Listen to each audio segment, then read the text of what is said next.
All right. Hello, everyone. Welcome back to the Community Care in Action. Sorry about last night with the connectivity problems, but luckily we're going to be back here today and we'll continue our conversation. And some of the things that we had yesterday are going to be postponed to tomorrow. So I want to go ahead and start with the introductions as always. So I'm Community Care in Action, and we'll go ahead with the presentation. So to introduce myself, my name is Nakia. This is my sign name. Pronouns are she, her, hers. I am a pre-licensed therapist, and I'm the founder for Mental Health Hub. And we have a goal for providing resources for all different sorts of mental health needs in one place. And so for tonight, I'm wearing a black sweater with silver snake earrings, light skin with glasses. My hair is pulled back in a bun. I have a neutral colored wall, pink seat, and a black table to the side. And I have a mug here that says "Stay Golden, Girl." And I got you might see a pink water bottle as well, the same water bottle as before. All right, Amanda. Awesome. Hi, everyone. My name is Amanda Keenan. This is my sign name.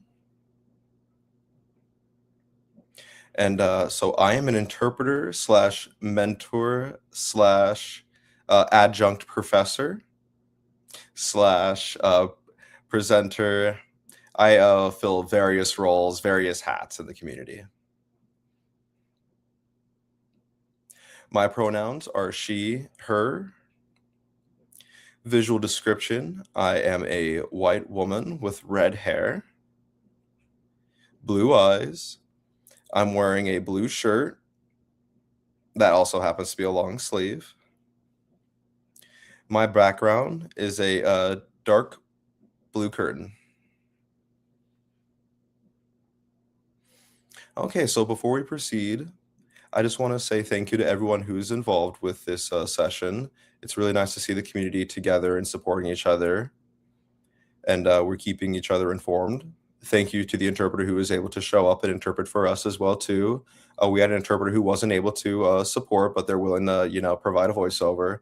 But this is to make sure that we have accessibility for all during the show, for those who are late deaf, deafened, hard of hearing, new signers, and so this is to make it accessible for them. And again, we've been with a lot of changes. I think we're now at a point where we're finally getting a lot better. There's less feedback, but again, I'm always open to feedback.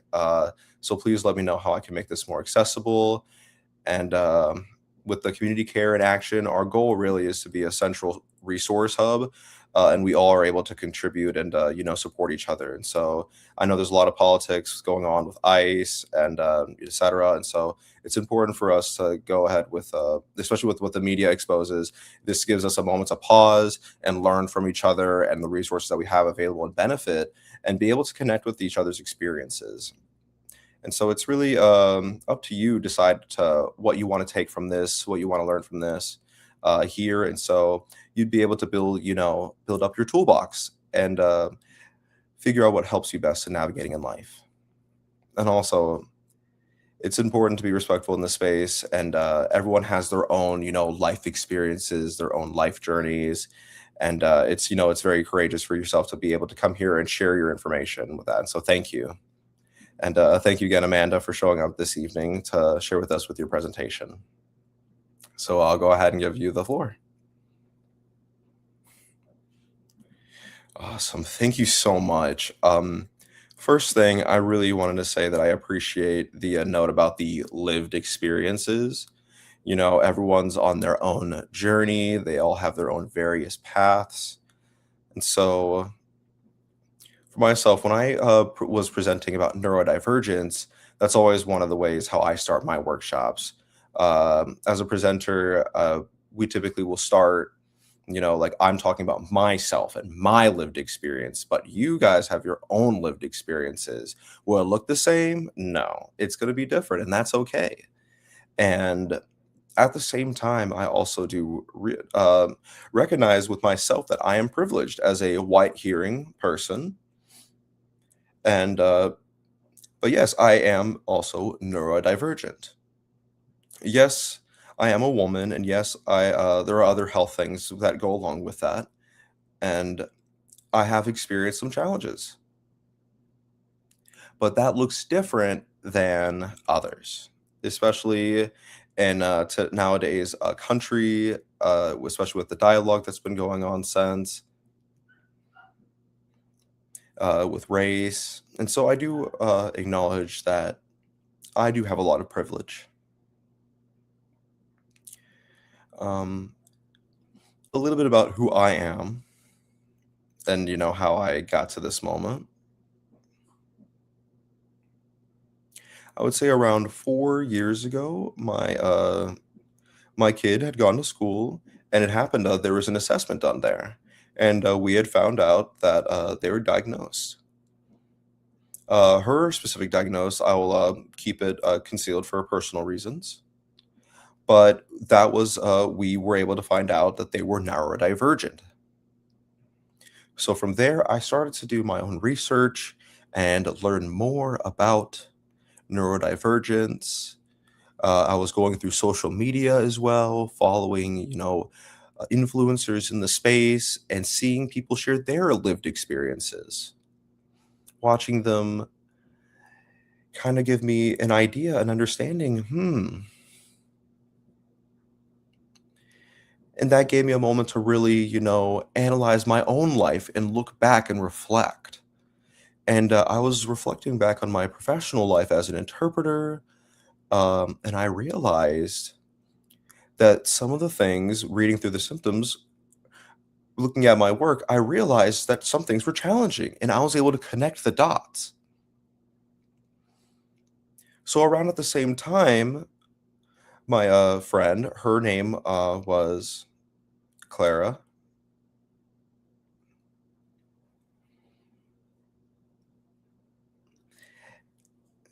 So they had reached out to me for a mentor position in regards to neurodivergence. And so about 2, 3 months later, I had posted online neurodivergence and disability interpreting Facebook group. And I had posted there, "Hey, does anyone think this would be a good idea for a workshop? A topic about neurodivergence?" And to let you know, I'm really bad with that example. I have really bad imposter syndrome, and so I just want to let you know. So they reached out to me and they said, "Yes, we can go ahead and do research and move forward from there."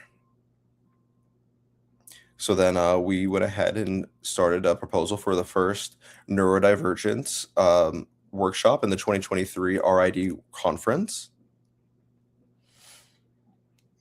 And then we had just finished our workshop, and at the same time, we had just set up our ASL or SLI interpreting. That was our Facebook, Instagram page. And I know for some of our things, yes, our main goal was to share information, share resources. We didn't want to be specific in limiting with our resources and focus on neurodivergence. We wanted it to be also general and broad, focusing on health and wellness, specifically, mental health, just like how the Deaf Mental Health Club or Mental Health Wellness as well. You have various posts. We also repost those all the time. Deaf Yes is another resource. We're always trying to, find more people to come and join, find our resources, and have it be general for the neurodivergence community as well too. So that's kind of our goal, trying to encourage and helping people better understand what does it mean to be neurodivergent, what does neurodivergence mean, and recognizing that like I can interpret. There might be some spaces where I struggle, but at the same time, there are some things that I do really well in. And so that concept, that power of aid, And so that NAD, and that's what I say to myself all the time. I can struggle with some of these things, but I can also do very well in a few things. And I think for a lot of interpreters, for themselves, if for them they have neurodivergence or a disability, they might experience a stigma. That same principle applies to our deaf consumers as well. Many of them experience, a stigma. Deaf plus experiencing neurodivergence plus being disabled. There's a lot of complexities with layers. And people make a lot of assumptions on what they see, behavior and what they see. So for myself, that's one big thing that I, have experienced in my journey and having to, reframe the perspective, the changing a lens. If you see something, hold on, take a moment to reflect for a minute and check your own internal biases because there might be something there and you might not see the reason why they're behaving that way. So really the main point is really trying to figure out what's the best way to support the consumer. What is the best way to support my colleagues, especially for future interpreters, the next generation. I've had negative experiences, and I know those experiences we could have improved, and they could have been better, with me and for the next generation. Plus, how could I best support myself as well too? Yes, I know that it really is hard. It really is with removing that stigma with neurodivergence. Often we do expect it to be perfect, and people are quick to judge. They're quick to hold a they're quick, not quick. They're quick to react instead of holding and making a moment to understanding why they might have, react that way or why they're behaving that way. And so instead of overreacting to someone else's, actions, it could be, understanding the triggers internally for yourself and understanding what were those biases. And so instead of projecting those biases onto others, take the moment to reflect. And so, because you could, be experiencing neurodivergence as well. Right. And the other thing to consider as well, that concept of masking. Some people, can safely, take off their mask, but others don't feel safe, being able to remove that. So it might just depend on the situation, the environment. Um, I know for myself, interpreting alone, it could depend. It always depends. Interpreting, it depends on, interpreting always says, it depends. But that's another thing as well, too, to think about and consider how can, we can open the conversation up with other people to, show that we are being supportive and support my teammate. And how can we also, ask my team to, hey, can you support me? And what does that look like? So, one frame of work that I often use: demand, control sigma, DCS. It's like telling my teams, hey, the light's a little bit too bright. It's bothering me. I'm mentioning that I don't have to be quiet because that is my ADHD. I'm not going to tell them specifically, I have ADHD, so that means, yada yada yada must be completed. But no, I can, use that frame of work to, explain what I do need to support, myself and how to reinforce myself better. And then it could also, be used as a moment to, ask my team to better support them and how I could do that too. Really, you meet, you try to meet people where they are. I know also you do have the right to, a choice to, decide if you want to open up, if you feel comfortable with the team or, but, you're not obligated to, you're not obligated to every person that you meet to, with like, share that information. So, you could, depending on the environment, you could give them context too, to, help benefit them because it could, benefit them for benefiting other people that have neurodivergence and they bring that up. So, because a lot of times people who have neurodivergence feel, they have to explain, but you don't really need to because you should be allowed to, set up boundaries to protect yourself as well. Right. And again, I do think it's important to really respect other people's boundaries as well too. I think that's also something that, it comes back to checking your internal bias. So they might not feel comfortable, sharing or expressing whatever, their reason may be. It might be, distracting, or they might be, light sensitive, or maybe they fidget. Really, there's a variety of reasons. And there's not one, reason that matches everybody. There's one thing that I do say that I talk about a lot is with children, especially young black children, black boys. Statistics show that typically they are labeled bad behavior. And that's how it goes along. They never actually get diagnosed. And that is a big systemic problem. It's a barrier. And so for myself as an interpreter, I go into a school and I see, the client, and I notice for a moment, I take a moment to pause and see, oh, what am I seeing? Could this mean something else? Could it be or could this be alone? Or is this maybe myself looking at it wrong?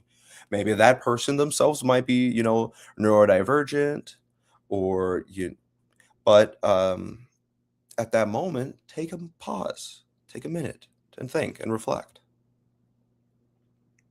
Thank you so much for sharing. I know it's something that we need to keep in the back of our minds. So, check your own bias. Take a minute before you jump to assumptions. It really is important. So I really do appreciate your appreciate for sharing, and this will be reposted again for the community to be able to watch.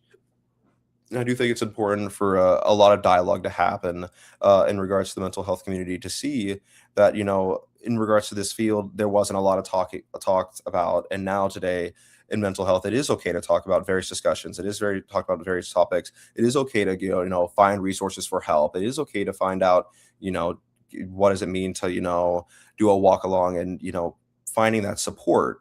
So really, this community is here to support in that process as well too.